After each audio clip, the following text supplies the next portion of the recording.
શાકભાજી વિશે જ વાત કરવાની છે આજે તે પરમદી શાકભાજી વિશે વાત કરી હતી, કાલ આપણે શાકભાજી વિશે વાત કરી હતી, તો આજે શાકભાજી વિશે જ વાત કરવાની છે બરાબર।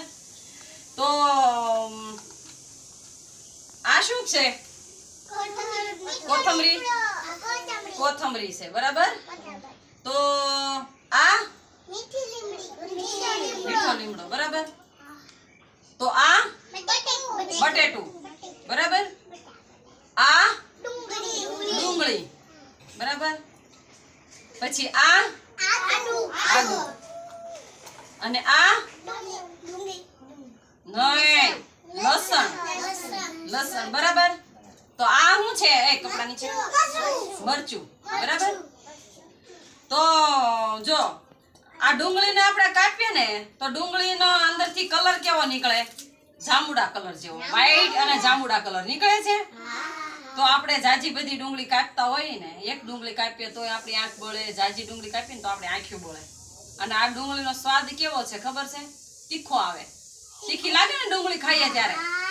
પછી આદુનું એવું જ છે, જો આ આદુ છે ને, જો આ કાપ્યું તો અંદરથી કેવું નીકળ્યું? આદુ જેવો આદુનો જ કલર નીકળે, ક્રીમ કલર નીકળ્યો ને, કેવો નીકળ્યો કલર? Cream colour. તો આદુનો સ્વાદ એ તીખો જ હોય છે। આદુ તમે કોઈ ચાખ્યું? હા, તો તીખો હોય ને।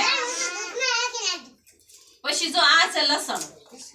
હવે લસણ વ્હાઈટ સફેદ કલરનું છે બરાબર। તો અંદર આપણે લસણની કળી તે અંદર કેવી હોય છે ખબર છે? તમને દેખાડું, વ્હાઈટ કલર બરાબર। આ જો એના કેટલા બધા પાંદડા ફોલે ને ત્યારે લસણની કળી નીકળે। જો આ લસણની કળી આપણે ફોલી, જો નીકળ્યું ને લસણ। આ લસણ આપણે દાળમાં, શાકમાં, પછી પુલાવ ભાત, પછી બધા અમુક કઠોળ શાકમાં, શાકભાજી શાકમાં પણ આ લસણ ઉપયોગ કરવામાં આવે છે, નાખવામાં આવે છે બરાબર। હા, પછી બધા શાક છે, ભાત છે, દાળ ભાત છે, પછી કઠોળનું શાક છે, લીલોતરી શાક છે, એમાં તમામ મસાલા નાખવામાં આવે છે।